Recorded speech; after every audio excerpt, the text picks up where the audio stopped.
Marginal का next topic CVP analysis. इसको CVP यानी कि cost volume profit analysis. Okay, तो एक्चुअली ये देखा जाए तो ये तुम लोग का जनरल मार्जिनल कॉस्टिंग का चैप्टर है कि जहाँ पे अलग अलग सिचुएशन दिया रहेगा और तुम लोग को सिर्फ प्रॉफिट को फाइंड करना है।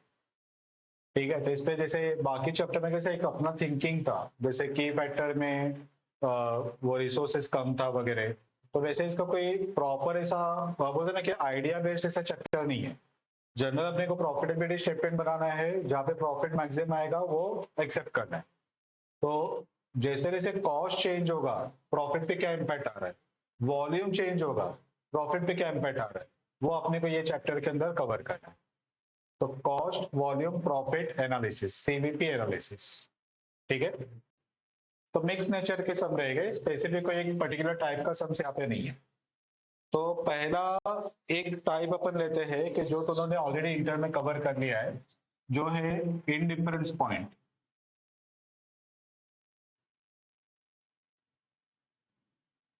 ठीक है, इनडिफरेंस पॉइंट। तो इनडिफरेंस पॉइंट बेसिकली क्या रहता है कि अगर अपन दो अलग अलग, इस पर दो अलग अलग टाइप्स है। एक आता है कॉस्ट इनडिफरेंस पॉइंट और एक आता है प्रॉफिट इनडिफरेंस पॉइंट। ठीक है, तो अगर कॉस्ट इनडिफरेंस पॉइंट का अगर अपन एग्जांपल है कि सपोज अपने को कोई एक प्रोडक्ट बनाना है, सपोज प्रोडक्ट है, वो बनाने के लिए दो मशीन्स अवेलेबल है, suppose machine X machine Y. ठीक है, फॉर एग्जांपल इसका वेरिएबल कॉस्ट 5 रुपया है, फिक्स कॉस्ट 4 लाख है, और इसका variable cost suppose for example 3 रुपया है, लेकिन इसका फिक्स कॉस्ट 8 लाख है। तो एक का वेरिएबल कम है, फिक्स ज्यादा है, दूसरे का फिक्स कम है, वेरिएबल ज्यादा है। तो ऐसे केस में अपने को एक क्वांटिटी ऐसा फाइंड करना है कि जो क्वांटिटी पे दोनों मशीन का कॉस्ट सेम है, वो क्वांटिटी को अपन बोलेंगे पॉइंट ऑफ इंडिफरेंस।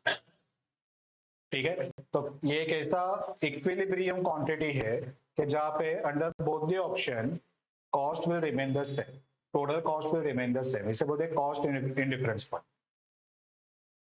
आया समझ में? अब इस पे क्योंकि अपन दोनों में एक ही प्रोडक्ट बना रहे, प्रोडक्ट है, तो सेलिंग प्राइस सेम है। ठीक है, तो सेलिंग प्राइस देखे पे मतलब ही नहीं है कि अगर यहाँ पे प्रोडक्ट बनाया तो प्रॉफिट कितना, यहाँ पे प्रोडक्ट बनाया तो प्रॉफिट कितना। सेल सेम है, सिर्फ अपने को कॉस्ट को कैलकुलेट करना है, तो यहाँ पे कॉस्ट इंडिफरेंस पॉइंट अपन फाइंड करते हैं।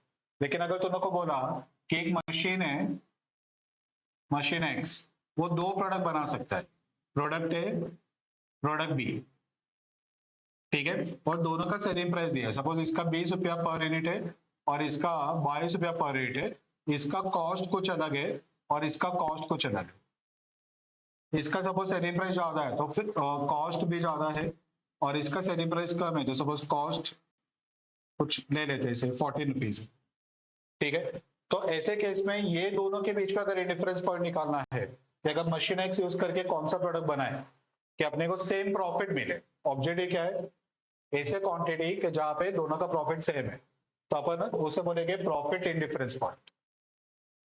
लॉजिक वही है, वर्किंग वही है। ठीक है, सिर्फ एक में प्रॉफिट को बेस बना के कैलकुलेट करते हैं और एक में कॉस्ट को बेस बना के कैलकुलेट करते हैं। ठीक है, तो पर्टिकुलर क्वांटिटी पे कॉस्ट सेम रखना है तो cost indifference point, particular quantity पे प्रॉफिट सेम आना चाहिए तो उसे बोलेंगे प्रॉफिट इंडिफरेंस पॉइंट। आया समझ गए? तो इसका हमने ऑलरेडी एप्लीकेशन एक समय कर लिया है, ईमो करके जो सम था ना, ईमो, ईमो बना रहे थे अपन, केमिकल था उसको, वो, हाँ, कैप बराबर, उसका जो ये कैप है वो अपने को बाहर से खरीदना पड़ रहा था, तो अपन उस पर इनडिफरेंस पॉइंट निकाला था कि नेक्स्ट नया मशीन खरीदे के बाहर से ही खरीदते रहे। ठीक है, एम्प्टी ट्यूब वाला सर, तो वो वहां पे हमने डिफरेंस पॉइंट ऑलरेडी फाइंड किया था। दूसरा हमने फाइंड किया था बॉटल्स एंड टॉयज वाला सर। ठीक है, वो 1 घंटे में 100 बॉटल्स बनता है, 1 घंटे में 40 टॉय बनता है, टॉय का ऑर्डर मिला था, मेन प्रोडक्ट अपना बॉटल्स था।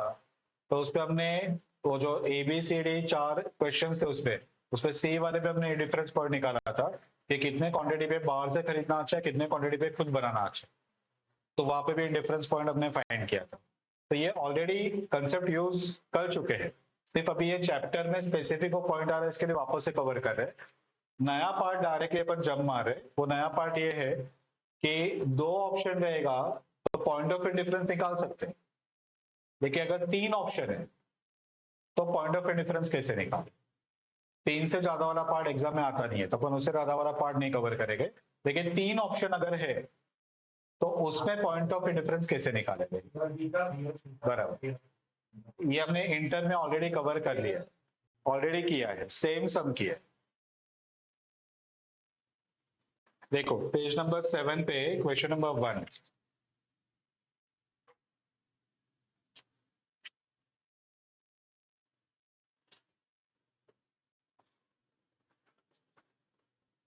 M Company's Central Service Department is evaluating new copying machine to replace the firm's current copier which is worn out. तो जो कॉपिंग मशीन है, जेरोक्स मशीन है, वो जल गया है, तो लोग नया मशीन लेने को प्लान कर रहे हैं। The analysis of alternative machines has been narrowed to 3 and the estimated cost of operating them are shown below. Cost per 100 copies का दिया है, तो मटेरियल का कॉस्ट तीनों मशीन का दिया है, लेबर का दिया है और एनुअल लीज कॉस्ट दिया है, यानी कि लोग खरीद नहीं रहे, लीज पे ले रहे। अब ये कॉपिंग मशीन भी आजकल बहुत महंगा हो गया है, 4-5 लाख रुपए तक जाता है कभी कभी, तो इसके लिए कंपनीज ये खरीदने की जगह पे लीज पे ले रही थी। रिक्वायर्ड है compute the cost and difference point for the 3 alternatives. ठीक है, सेकंड पॉइंट है what do cost and difference point suggest as a course of action in this regard. और तीसरा है if the management expect to need 87,000 copies next year which copier would be most economic. तो अभी पहले point पे रहते, cost and difference point निकालते। अब यहाँ पे 3 मशीन है जिससे अपने को कॉपीज निकालना है, मशीन ए, सी, बी और सी। अब तीनों का कॉमन डिफरेंस पॉइंट का कोई फॉर्मूला नहीं है, तो पहले डिफरेंस पॉइंट बिटवीन ए और बी निकाले गए, बाद में बी एंड सी निकाले गए, बाद में ए एंड सी निकाले, 3। और उसके बाद में पॉइंट नंबर 2 का जो क्वेश्चन पूछा ना कि इससे दोनों को क्या कंक्लूजन मिल रहा है, तो ये 3 इंडिफरेंस पॉइंट निकालने के बाद उससे अपन एक रेंज डिसाइड करेंगे कि कितने क्वांटिटी के लिए कौन सा मशीन अच्छा है। वो अपना पॉइंट नंबर 2 का आंसर है। ठीक है,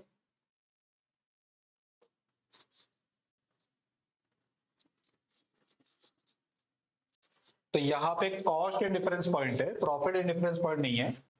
अपने को मशीन से कितने कॉस्ट में ये प्रोडक्ट मींस कॉपिंग हो रहा है वो अपने को फाइंड कर। चलो देखो, मैं पहले वाले के लिए लॉन्ग कट और शॉर्टकट दोनों बनाता हूँ, बाकी के लिए अपन शॉर्टकट ही अप्लाई करें। तो पहला बिटवीन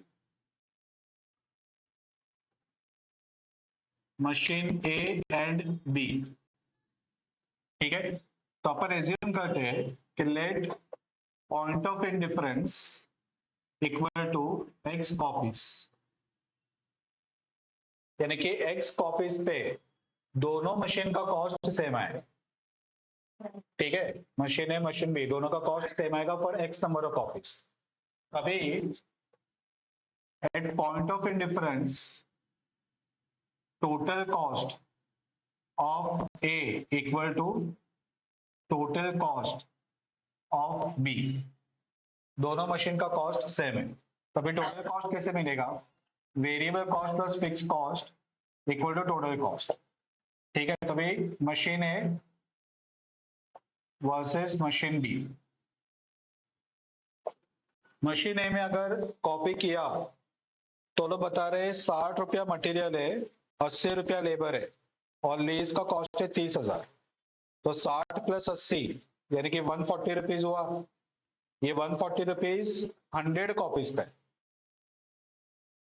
यानी कि पर कॉपी का 1.4 रुपीज हुआ।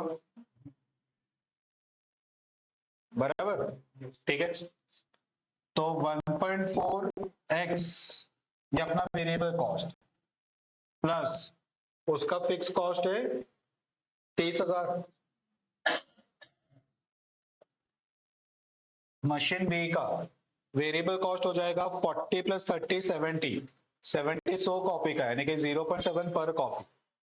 ठीक है, तो 0.7 x प्लस उसका फिक्स कॉस्ट है 58। ठीक है, 30 को उधर लेके जाओ, 0.7 को इधर लेके आओ, तो 1.4x minus 0.7x equal to 58 minus 30, तो ये हो जाएगा 28 equal to 0.7x, x equal to 28,000 divide by 0.7।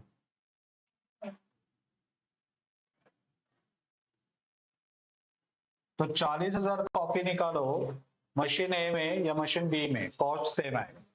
40 से क्वांटिटी कम रहेगा तो ए बी में से एक ही मशीन अच्छा रहेगा, कम कॉस्ट देगा, और 40 के ऊपर दूसरा मशीन अच्छा देगा। लेकिन 40,000 के लिए एग्जैक्टली ए और बी का कॉस्ट सेम रहेगा, ये उसका मीनिंग। ठीक है, अब ये तो ना का पूरा लॉजिक प्रॉपर वर्किंग के हिसाब से एग्जाम में उतना टाइम रहेगा नहीं कि सभी के लिए इतना लिखते बैठे। तो अपना फॉर्मूला बना देने का कि point of indifference equal to, हमने 28 डिवाइड बाय 0.7 किया। 28 क्या था, फिक्स कॉस्ट का डिफरेंस, तो डिफरेंस इन फिक्स कॉस्ट, और 0.7 क्या है, वेरिएबल कॉस्ट का डिफरेंस, तो डिफरेंस इन वेरिएबल कॉस्ट। ये अपना फॉर्मूला बन जाएगा पॉइंट ऑफ इंडिफरेंस का। ठीक है, तभी same way machine between machine B and C, point of indifference equal to B का फिक्स कॉस्ट, सी का फिक्स कॉस्ट, हायर से लोअर माइनस करना है, ध्यान में रखें। 1 लाख माइनस 58,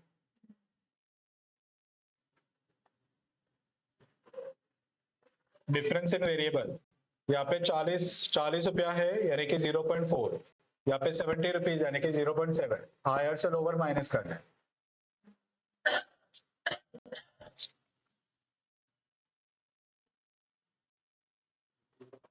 कितना,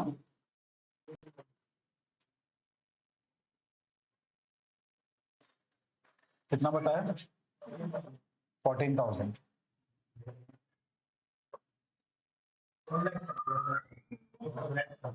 140। तीसरा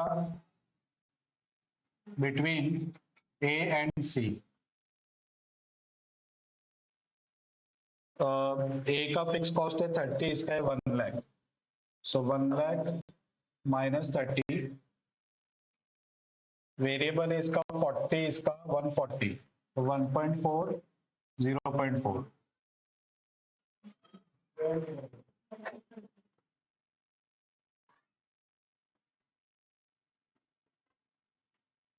ठीक है, तो ये अपने को पहले वाले का आंसर आ रहा है कि पॉइंट ऑफ इंडिफरेंस फाइंड करना था बिटवीन मशीन्स, वो हमने निकाल लिया। पॉइंट नंबर 2 बोल रहा है कि इसका भी कंक्लूजन ड्रॉ करो कि इसका क्या मीनिंग है। ठीक है, तो अभी अपने को क्या करने का, एक डिसीजन टेबल बनाना है।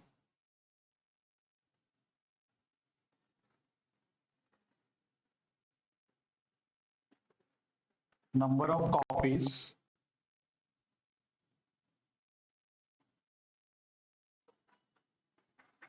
मशीन सुटेबल,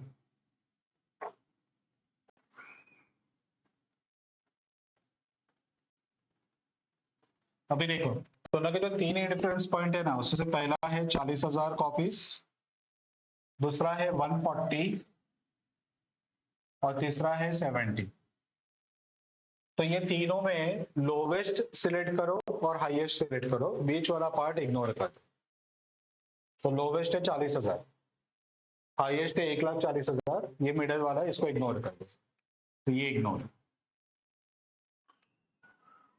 ठीक है, अभी पहला 40,000 दे दो, अगर कॉपीज एग्जैक्टली इक्वल टू 40,000 है तो मशीन ए और बी के बीच में है ना ये, तो मशीन ए और बी सेम कॉस्ट देगा, बराबर। लेकिन अगर क्वांटिटी 40 से कम है, लेस देन 40,000, ठीक है, तो इसमें ऐसे याद करने का कि तुम लोग को डेली ट्रैवल करना है। ठीक है, डेली सपोज अलग जगह पे तुम लोग को जाना पड़ता है जॉब की वजह से, तो तुम लोग खुद का कार लोगे या ओला उबर से जाओगे। तो उस पर सिंपल रूल, अगर ट्रैवलिंग बहुत ज्यादा है तो खुद का कार सस्ता पड़ेगा, लेकिन इससे बड़ा ईएमआई आएगा। फिक्स कॉस्ट ज्यादा है, पेट्रोल का खर्चा कम है, ओला उबर वाले ज्यादा पैसा चार्ज करते अपने को, तो ये तब भी खरीदने का जब भी ट्रैवलिंग ज्यादा है, यानी कि क्वांटिटी ज्यादा रहेगा तो खुद का अच्छा है, यानी कि फिक्स कॉस्ट बढ़ाओ, वेरिएबल कम है तो अपना पैसा रिकवर हो जाए। लेकिन अगर ट्रैवलिंग कभी कभार ही है, हफ्ते में एक आध दो बार जाना पड़ता है, ज्यादा नहीं, वो भी ज्यादा डिस्टेंस पे नहीं, तो वो केस पे खुद का कार मत लो, ईएमआई भारी पड़ेगा, मेंटेनेंस ईएमआई सब सिर पे पड़ता है, उससे अच्छा कि ओला उबर से ट्रैवल करो, पैसा देके फ्री हो जाए। ठीक है, तो क्वांटिटी कम रहेगा तो वेरिएबल कॉस्ट को फोकस मत करो, फिक्स कॉस्ट कम रहेगा वो सिलेक्ट करो, वेरिएबल कॉस्ट ज्यादा पे करना पड़ा तो भी चलेगा, यानी कि कभी कभार जेरोक्स निकालना है तो उसके लिए क्या घर पे जेरोक्स मशीन खरीदेगा नहीं, जेरोक्स वाले के पास जाओ, 100-200 क्या 500 रुपया लेगा ना तो भी परवड़ेगा, क्योंकि अगर एक बार मशीन घर पे लिया तो उस पर वो इंक डालना पड़ेगा, और अगर महीने भर अगर तुमने वो एक भी प्रिंट नहीं निकाला तो वह इंक सूख जाता है, अगले महीने वापस नया इंक का बॉटल लेगा, यानी कि फिक्स कॉस्ट भारी पड़ता है। ठीक है, तो क्वांटिटी कम रहेगा तो वो केस में फिक्स कॉस्ट कम रखो, वेरिएबल ज्यादा रहेगा चलेगा, और अगर क्वांटिटी ज्यादा है तो वेरिएबल कॉस्ट अपने को कम करना है, क्वांटिटी बहुत है। ठीक है, तो केस में वेरिएबल कॉस्ट कम रहेगा वो सिलेक्ट करो, फिक्स कॉस्ट बढ़ेगा तो भी चलेगा। ठीक है, तो 40 से अगर क्वांटिटी कम है तो ऐसा मशीन सिलेक्ट करो जिसमें फिक्स कॉस्ट कम है, फिक्स कॉस्ट ए का है 30, बी का है 58, तो मशीन ए सिलेक्ट करो।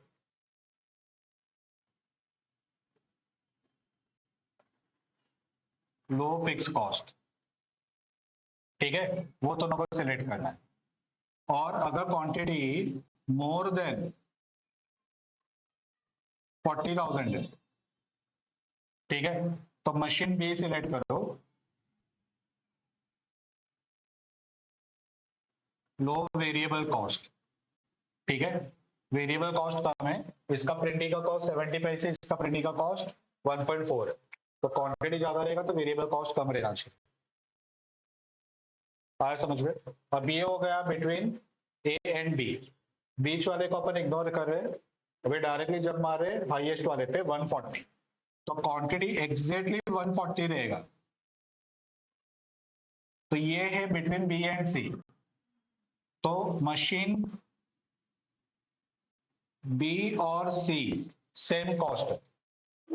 ठीक है, लेकिन अगर 140 से क्वांटिटी कम रहेगा, लेस देन 140, ठीक है, तो वो केस में बी और सी के बीच में, बी और सी के बीच में अगर क्वांटिटी कम है तो अपन कौन सा लेते हैं, लोअर फिक्स कॉस्ट या lower variable cost, lower fix cost, ये दोनों में फिक्स कॉस्ट किसका कम है, बी का कम है, तो मशीन बी,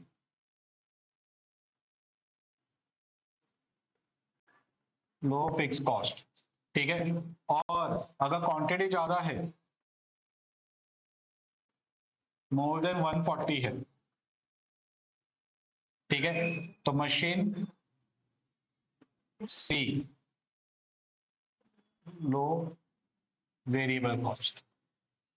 ठीक है, अब ये दोनों सेम आंसर ही दे रहे हैं ना, more than 140 less than 140, machine B,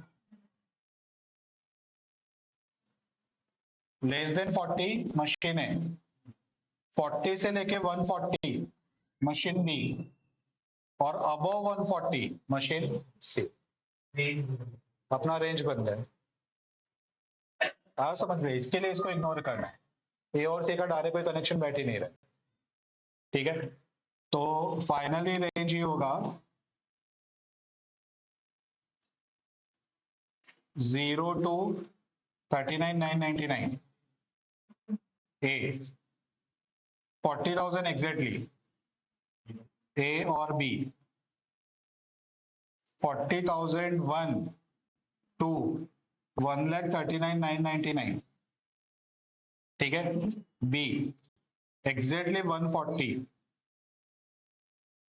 B और सी 1,40,001 to above.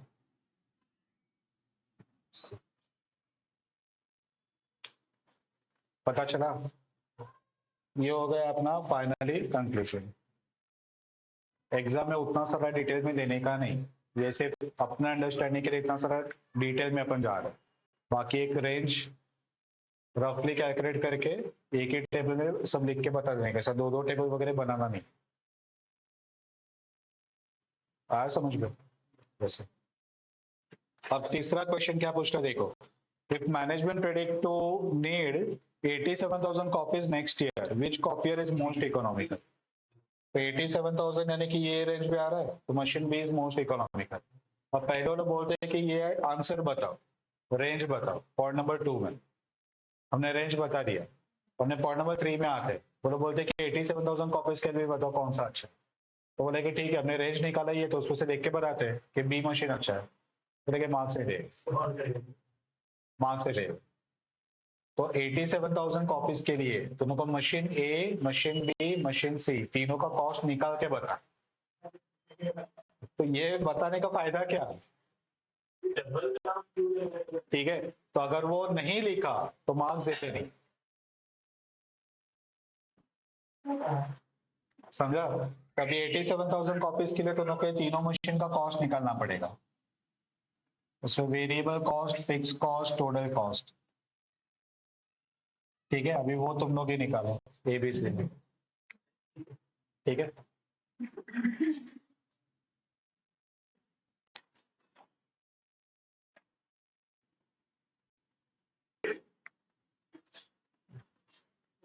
Second some, question number 2।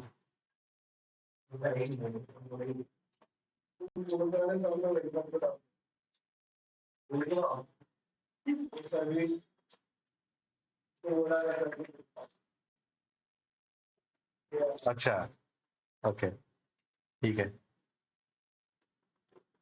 चलो देखो question number 2। SG Limited produces 4 products in its factory. The volume of production and sales achieved is considerably lower than the normal. And so there has been substantial under recovery of overhead. Sales and cost particular are as under rupees in lakhs. तो बोले कि volume of production and sales achieved is considerably lower than the normal. So there has been substantial under recovery of overhead. तो generally जो overhead absorption rate अपन find करते हैं ना, वो based on normal capacity. Normal बोला तो last 3 से 5 साल का एवरेज कैपेसिटी को बोलते हैं नॉर्मल कैपेसिटी। तो उसके ऊपर अपन ओवरहेड का एब्जॉर्प्शन निकाल। ठीक है, लेकिन ये साल क्या हुआ कि सडनली सेल्स बहुत कम हो गए, प्रोडक्शन और सेल्स बहुत कम हो गए। तो अगर सपोज हमने एक्सपेक्ट किया था कि अगर for example 1 lakh unit normally अपन बनाते हैं हर साल, ओवरहेड सपोज 5 लाख रुपया है, तो 5 लाख डिवाइड बाय 1 लाख यानी कि पर यूनिट 5 रुपए का ओवरहेड आएगा। एक्चुअली हमने प्रोडक्शन किया सपोज 60,000 यूनिट का ही, 1 लाख के जगह पे 60,000 का ही किया, तो 60,000 इंटू 5 रुपये यानी कि 3 लाख रुपए ओवरहेड अपने कॉस्ट शीट में जाएगा। तो ये केस पे एक्चुअली ओवरहेड जो फिक्स ओवरहेड है वो तो चेंज होता नहीं है ना, तो पूरा 5 लाख ही रहेगा। जबकि कॉस्ट शीट में हमने लिखा सिर्फ 3 लाख यानी कि 2 लाख का अंडर रिकवरी यानी कि अंडर एब्जॉर्प्शन यहाँ पे क्रिएट होता है। तो जब अपन नॉर्मल से बहुत कम लेवल पे काम करते हैं तो अंडर एब्जॉर्प्शन आता है, और लोअर नॉर्मल से ज्यादा पे काम करते हैं तो ओवर एब्जॉर्प्शन आता है, और ये पीएनएल में अपने को ट्रांसफर करना पड़ता है। तो वही देखो टेबल का सेकंड लास्ट लाइन में देखो, अंडर रिकवरी ऑफ ओवरहेड 24 का है, 24 लाख रुपए का अंडर रिकवरी हुआ है। तो बहुत बड़ा अमाउंट है क्योंकि हमने प्रोडक्शन कम किया। तो अभी टेबल में क्या क्या दिया है, सेल्स दिया है, कॉस्ट में direct material, direct wages, factory overhead, selling and admin overhead 15% of sales है। तो टोटल कॉस्ट प्रॉफिट आया, सभी प्रोडक्ट का मिला के टोटल प्रॉफिट है 45 का।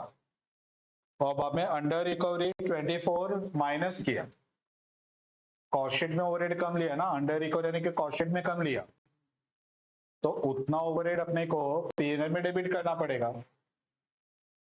ठीक है, तो ऑटोमेटिकली पीएनएल में अपना प्रॉफिट कम हो जाएगा। तो 45 जीपी आया, कॉस्ट शीट से आया यानी कि जीपी एज्यूम कर, उस पर 24 का हमने कम लिया था ओवरहेड, तो 24 माइनस किया तो एक्चुअल प्रॉफिट आया 21। वो है 45 माइनस 24। समझ गए?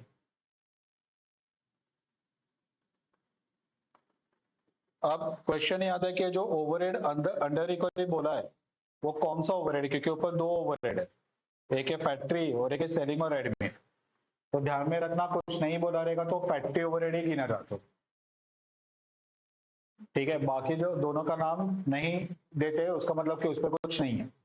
बाय डिफॉल्ट फैक्ट्री ओवरहेड में ये सब प्रॉब्लम होता है।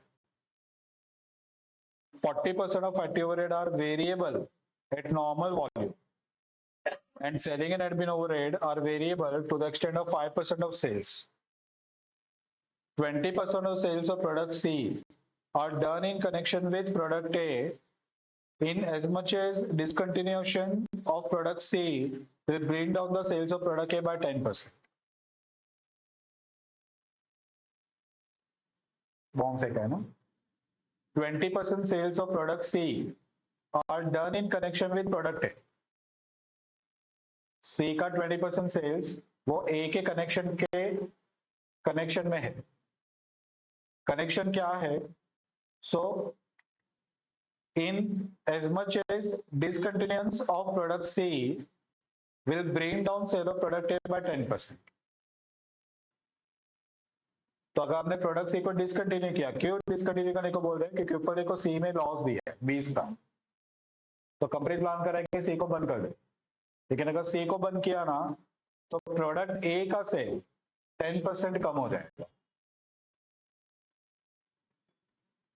ठीक है, तो ए और सी का कनेक्शन है, सी बंद करोगे तो ए का भी सेल्स कम होता है। Alternatively, sale of product C can be reduced to 20% of present level to maintain the sales of product A. यानी कि जितना कनेक्शन वाला सेल्स उतना रखो, पूरा से बंद मत करो। 80% सेल्स बंद कर दो, यानी कि जो बाकी का सेल्स है जिसका ए से कनेक्शन नहीं है वो बंद करो, जो ए के साथ कनेक्शन में है वो रखो। ठीक है, to maintain the sales of product है। 20% सेल्स कंटिन्यू करो ताकि ए का सेल्स कम ना हो जाए। आया समझ गए?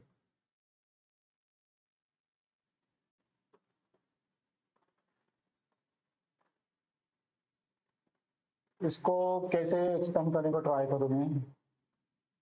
सपोज कोई खिलौने की दुकान वाला है, वो अलग अलग खिलौने बेचता है, तो कुछ खिलौने आते हैं जो सेल पे चलते हैं, तो वो सेल भी बेचता है। ठीक है, तो ये केस पे क्या होगा कि अगर सपोज सेल बेच के उसको प्रॉफिट नहीं हो रहा है तो उसने सोचा कि मैं भाई सेल डिसकंटिन्यू करता, तो ऑटोमेटिकली सेल अगर डिसकंटिन्यू किया तो रिमोट वाले खिलौना भी बिकना बंद होगा। तो जब तक वो चला के बताएगा नहीं, सामने वाला लेगा कैसे? ठीक है, तो उसको जितना खिलौना सेल वाला है उतना सेल का क्वांटिटी रखना पड़ेगा। जो बाकी सिर्फ सेल बेच रहा था खिलौने के बिना, वो सेल वो बंद कर सकता है। लेकिन दो टाइप के कस्टमर आएंगे ना, जो खिलौने के साथ सेल भी खरीदते हैं, और कुछ कस्टमर ऐसे रह गए तो सिर्फ सेल लेने को ही आएंगे, उसको खिलौना नहीं चाहिए, सेल ही चाहिए। तो यहाँ पे दो ऑप्शन है, अगर सेल पूरा का पूरा बंद कर दिया तो खिलौना, सेल वाला खिलौना है वो भी बंद होगा। ठीक है, तो दूसरा ऑप्शन ये रखेंगे कि जितने खिलौने में सेल लगता है उतना ही सेल अपन बेचेगा, जो सिर्फ सेल लेने को आया उसको मना कर दे। मैं नंबर बताता हूँ, अननेसेसरी बहुत कंफ्यूजन हो रहा है। पूरे साल में सपोज वो 100 सेल बेचता है, ये 100 सेल में से सपोज 20 सेल ऐसे है कि जो खिलौने के साथ बिकते। ठीक है, तो जो खिलौना लेगा बोलेगा अभी सेल भी दे दे, तो दोनों कनेक्शन में है। तो 20 सेल खिलौने के साथ बिकता है, बाकी का 80 सेल सिर्फ कस्टमर सेल लेने को ही आए। तो एक ऑप्शन ऐसा कि मैं अगर पूरा का पूरा 100 सेल डिसकंटिन्यू करूं तो सेल बंद हुआ तो खिलौना भी बंद होगा। और अगर मुझे खिलौने का सेल कंटिन्यू रखना है तो 20 सेल में रखूंगा मेरे पास जो खिलौने के साथ लिंक में है, बाकी का 80 सेल जो सिर्फ सेल के हिसाब से बेच रहा था वो बंद कर दिया। पता चला? तो ऐसे दो ऑप्शन वो लोग ने रखा है। In view of the loss reported for product C, the management has for consideration three proposals. पहला, discontinue product C. In that event, company can save sum of rupees 8 lakh per annum in fixed expenses. पूरा का पूरा cell बंद करो, देखिएगा पूरा का पूरा सेल बंद किया तो ए का 10% सेल्स बंद हो जाएगा।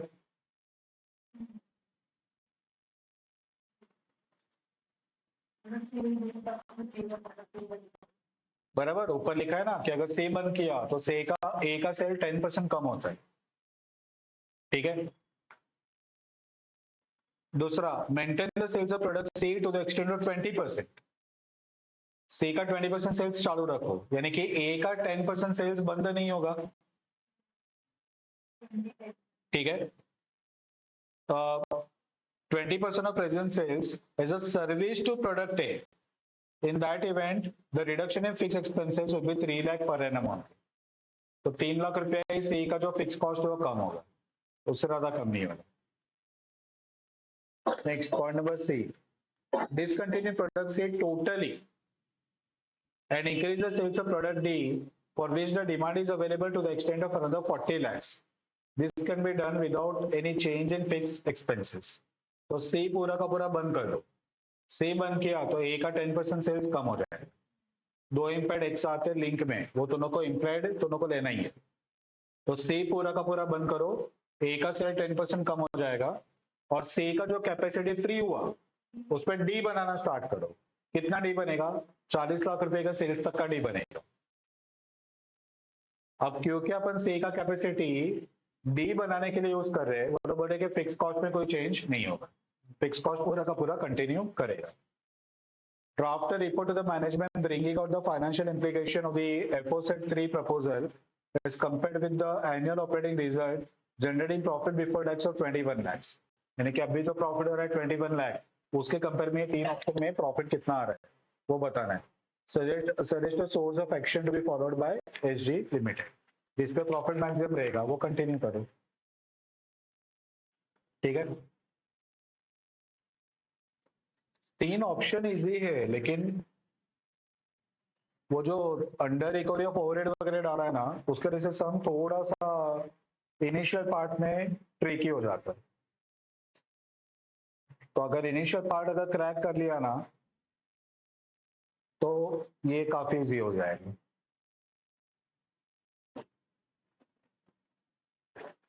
चलो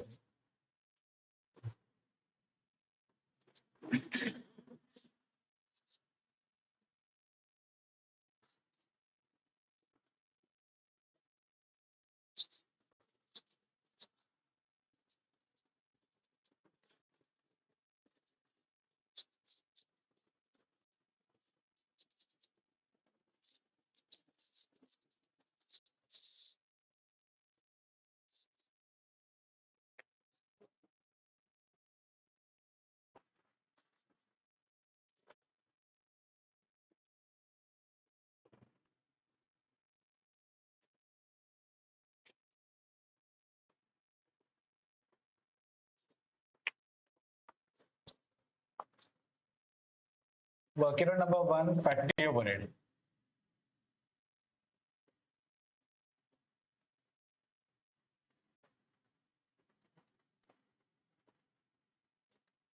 अब देखो, तुम लोग को फैक्ट्री ओवरहेड एब्जॉर्ब दिया है। एब्जॉर्ब यानी कि कॉस्ट में कितना लिखा है, तो वो लिखा है 48, 64, 48, total 160। Factory overhead under absorb दिया है, अंडर एब्जॉर्ब हुआ है 24 का, यानी कि एक्चुअल फैक्ट्री ओवरहेड 184 रहेगा। हमने कॉस्ट शीट में 160 का ओवरहेड लिखा, लेकिन वो पूरा कवर नहीं हुआ, अंडर एब्जॉर्ब हुआ। यानी कि अपने को पूरा ओवरहेड 184 का लिखना था, हमने 160 लिखा तो 24 रुपया वो लिख नहीं पाए क्योंकि प्रोडक्शन कम हो गए, तो दैट इज अंडर एब्जॉर्ब। तो अगर वो लिखते तो अपना एक्चुअल ओवरहेड आता 184। ठीक है, अब हम लोग यहाँ पे फॉलो कर रहे हैं मार्जिनल कॉस्टिंग। ये मार्जिनल कॉस्टिंग का चैप्टर है, सीवीपी। तो मार्जिनल कॉस्टिंग में एब्जॉर्ब्ड ओवरहेड नहीं लिया जाता, एक्चुअल ओवरहेड ही लिया जाता। तो अपने को 184 को ही यहाँ पे लेना है। ठीक है, जो 160 है उसका कोई काम नहीं है। क्वेश्चन ये आता है कि 160 को लोग ने ये रेशियो में डिवाइड किया एबीसीडी में, तो 24 को कौन से रेशियो में डिवाइड करें? क्योंकि 24 भी अगर डिवाइड हो गया तो दोनों मिला के टोटल 184 आ जाएगा ना। अपने को 184 प्रोडक्ट वाइज चाहिए। परफेक्ट। जो रेशियो में ओवरहेड एब्जॉर्ब किया 160 को, जो रेशियो यूज किया वही रेशियो 24 के लिए भी यूज करो। ठीक है, तो क्रॉस मल्टीप्लाई करके जाओ। 160 में अगर इसका 48 है तो 24 में कितना? तो 48 इंटू 24 बाय 160, 10.2। वैसे सेम वे 64 इंटू 24 बाय 160, 9.6, 10.6। कितना पता है?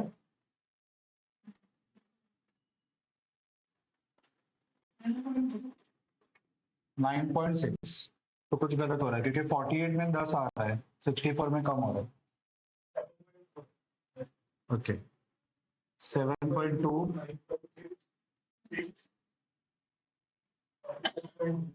1.2।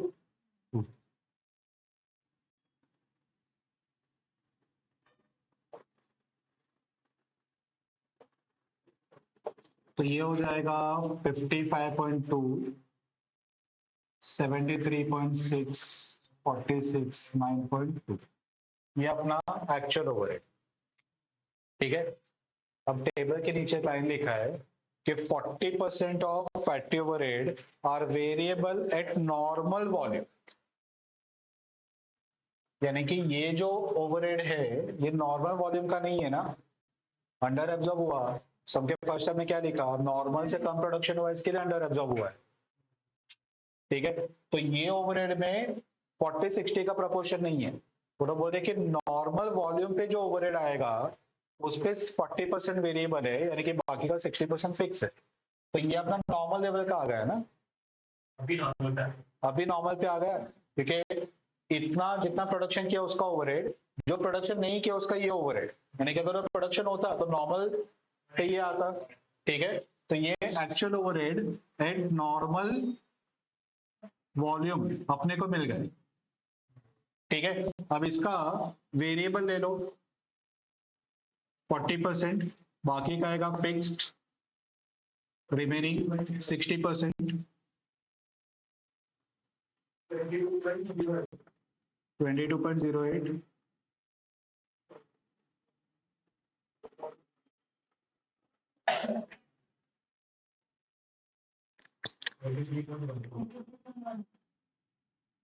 वन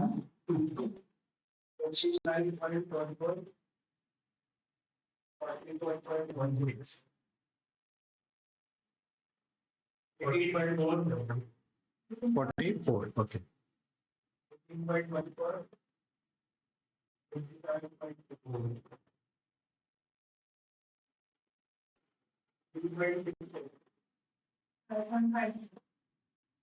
52। चलो, तो ये अपने को फिक्स एंड वेरिएबल मिल गया एक 18.4। 18.4। एक टोटल का भी ले ही लो 184 का भी, वेरिएबल और फिक्स 73.6।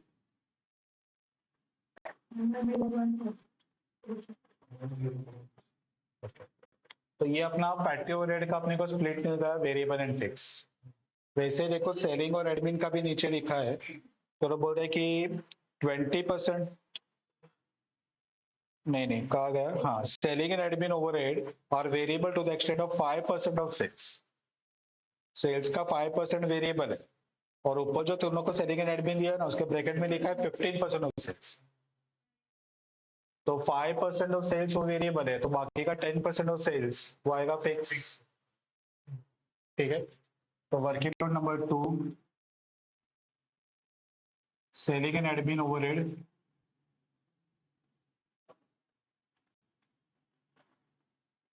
सेल्स कितना है बताओ?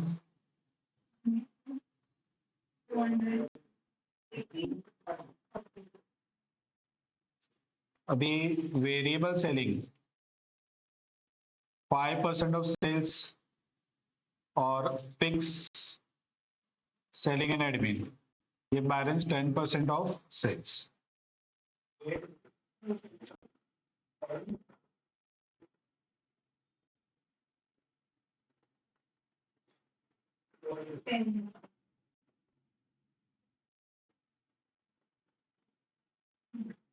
ठीक है, तो ये हो गया अपना फिक्स एडमिन एंड सेलिंग। ये टोटल ले लो 20 40 48, इसका लिया नहीं लिया कुछ फर्क नहीं पड़ता, 18 20 24।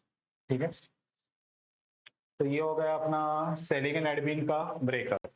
अब ये सब क्यों फाइंड कर रहे हैं? क्योंकि अपने को सी को डिसकंटिन्यू करना है, तो उसका कंट्रीब्यूशन बंद हो जाएगा ना। ठीक है, तो अपने को कंट्रीब्यूशन निकाल के रखना है। सी बंद हुआ तो उसका कंट्रीब्यूशन को निकाल लो। तो उसके लिए सेल्स माइनस वेरिएबल चाहिए, तो मटेरियल वेजेस तो वेरिएबल ही था, फैक्ट्री ओवरहेड और सेलिंग ओवरहेड में फिक्स वेरिएबल दोनों था, तो हमने उस स्प्लिट अभी फाइंड कर लिया। अभी सिंपल कंट्रीब्यूशन निकाल के रखते हैं।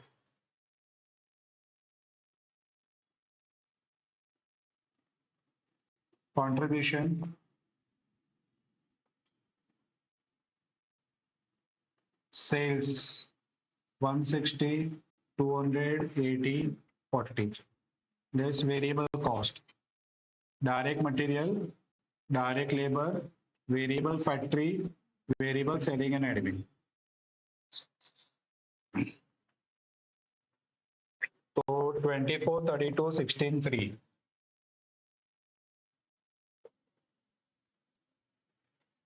40 48 32 8।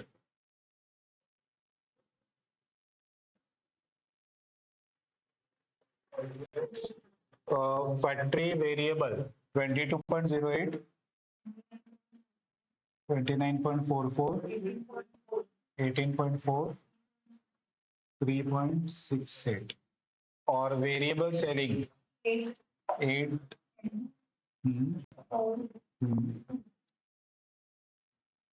कंट्रीब्यूशन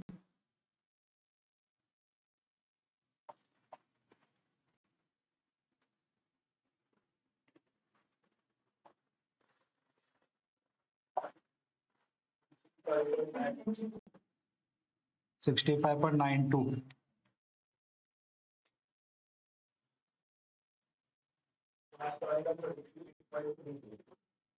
0.32 बोला ना?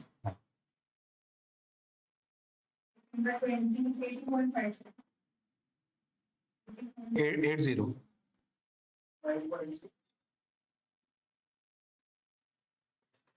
ठीक है, मेन पार्ट ये क्रैक हुआ ना तो बाकी का काम इजी हो जाता है। जब तक ये दोनों को क्लिक नहीं होता है ना तब तक ये सब टफ है। नॉर्मल वॉल्यूम में 40 60 निकालो वगैरह, पहले तो नॉर्मल वॉल्यूम पे निकाले कैसे वही अपने को नहीं समझ में आता। ठीक है,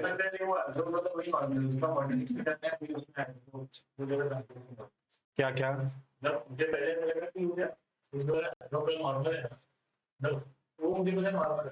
यही नॉर्मल लगा ना? हाँ, वही मिस्टेक होता है क्योंकि उन्होंने क्लियरली बोला है कि जो ओवरहेड है वो अंडर एब्जॉर्ब हुआ है क्योंकि हम लोग नॉर्मल से कम पे काम कर रहे हैं। तो ये जो ओवरहेड है वो नॉर्मल का है ही नहीं। मेन वो पार्ट है, वो एक बार क्लिक हुआ ना बाद में सब बहुत इजी हो जाता है। अभी देखो, हम लोग को 3 अल्टरनेटिव बताया है, तीनों अल्टरनेटिव में अपने को 1 बाय 1 अभी प्रॉफिट निकालना है। ठीक है, तो अभी अल्टरनेटिव 1,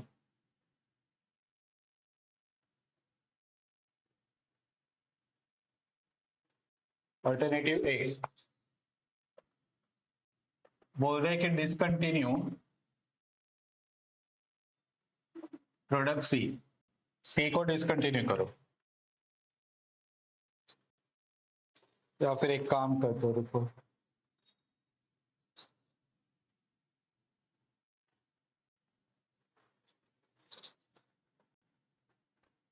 प्रॉफिटेबिलिटी स्टेटमेंट,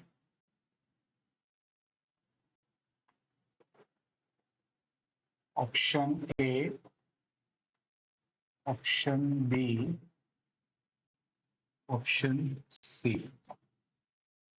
ए में डिसकंटिन्यू सी करके, ठीक है। फिक्स कॉस्ट कितना कम होगा? 8 लाख कम हो जाएगा, बराबर। पॉइंट नंबर बी में बोला है अगर सी को डिसकंटिन्यू किया तो सेल ऑफ ए 10% कम हो जाएगा।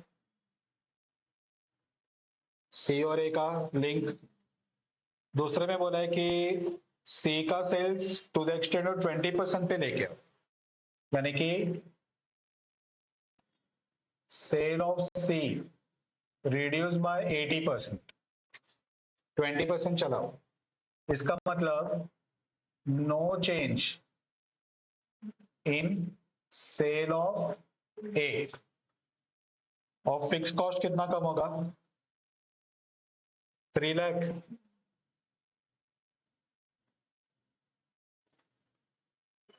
ठीक है, तो ये हो रहा है ऑप्शन बी में। ऑप्शन सी क्या बोल रहा है? डिसकंटिन्यू से टोटली सेल ऑफ सी 100% कम कर दो, तो उससे सेल ऑफ ए 10% कम हो जाएगा, और sale of D, product D का वो लोग बोल रहे 40 लाख का सेल बढ़ाओ। ठीक है, 40 लाख का सेल बढ़ाओ, और उस पर फिक्स कॉस्ट पे कोई चेंज नहीं, no change in fix cost. पता चला? चलो, अब ये तीन ऑप्शंस में हम लोग को प्रॉफिट फाइंड करना है।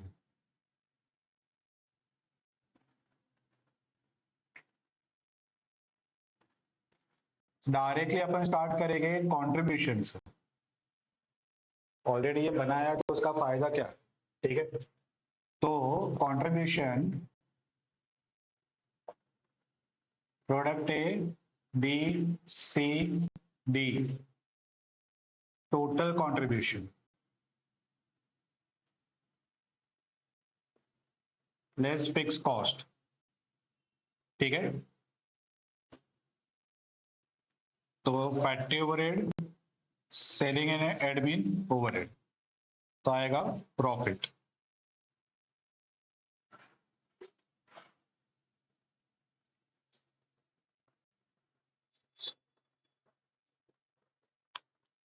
एक अपने को एग्जिस्टिंग वाले का ऑलरेडी वो दिया हुआ है, जाने दो, वो लिखने की जरूरत नहीं। अभी देखो, पहले वाले में डिसकंटिन्यू सी पूरा का पूरा बंद करो, तो ए का जो कंट्रीब्यूशन है वो 10% से सेल्स कम होगा, तो कंट्रीब्यूशन भी 10% से कम हो जाएगा। ठीक है, तो 65.92 माइनस 10%, 59.328। बी के सेल्स पे कोई इम्पैक्ट नहीं है, 80.56 चल रहा है, चलने दो।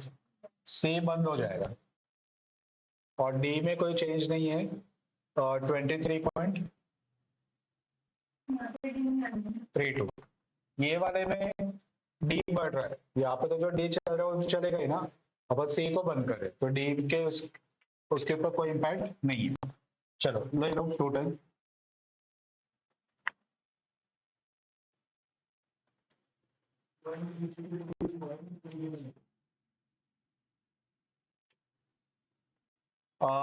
फैक्ट्री ओवरहेड अपना फिक्स टोटल 110.04 है, ठीक है।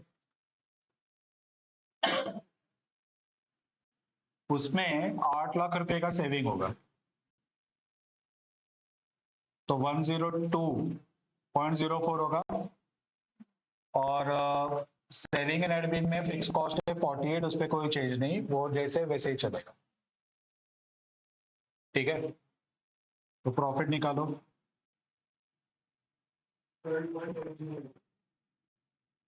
12.808। अपना प्रॉफिट कम होने का रीजन क्या? अभी का जो प्रॉफिट था वो 21 लैक्स था, देखो टेबल में, तो वो गिर के 12 लाख पे आ रहा है। तो एक तरफ अपना ये जो कंट्रीब्यूशन है बंद हो रहा है, गलत है। 13.168 चेक कर ले एक बार।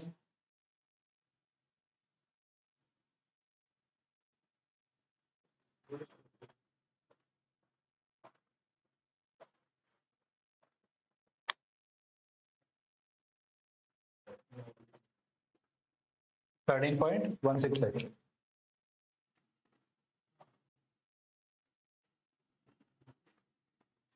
तो देखो यहाँ पे एक तरफ अपन जब सी को बंद करते हैं ना, तो उसका कंट्रीब्यूशन 9.6 बंद होता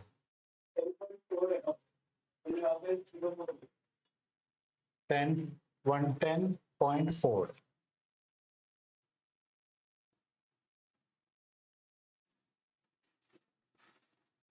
ओके, 12. 808।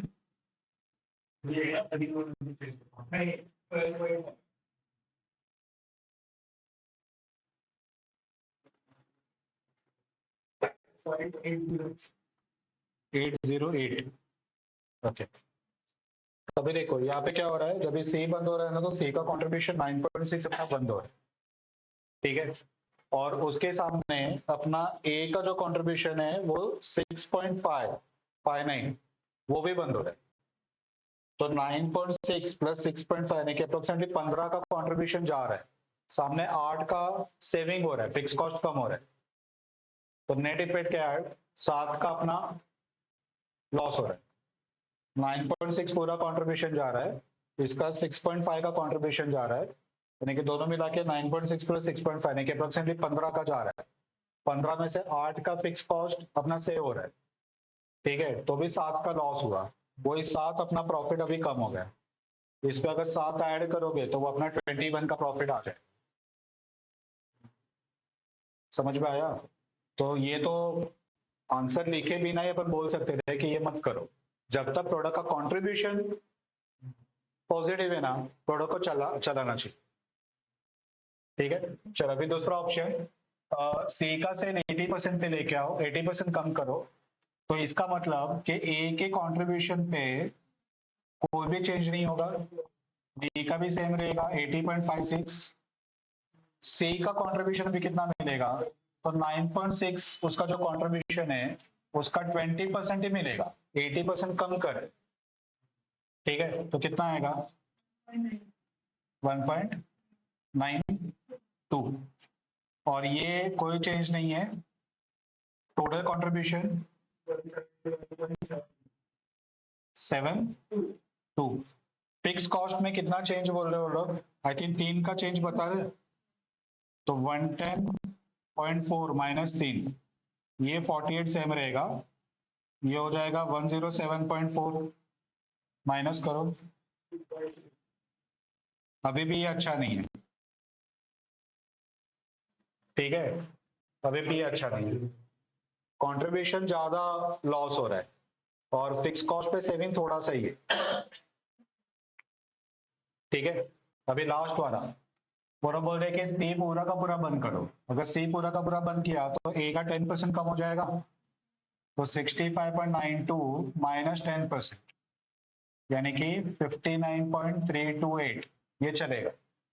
बी में कोई चेंज नहीं है 80.56, सी पूरा का पूरा बंद हो जाएगा। और वो लोग क्या बोल रहे हैं कि डी का 40 लाख का सेल करो और एडिशनल 40 लाख, तो अब देखो डी का ऑलरेडी 40 लाख पे 23.32 मिल रहा है, और 40 लाख का किया तो और और 23.32 मिलेगा।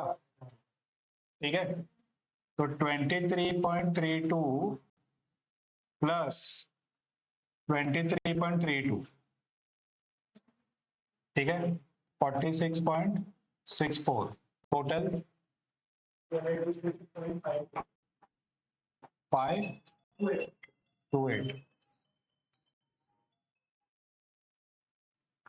फिक्स कॉस्ट में कोई चेंज बोला है? No change.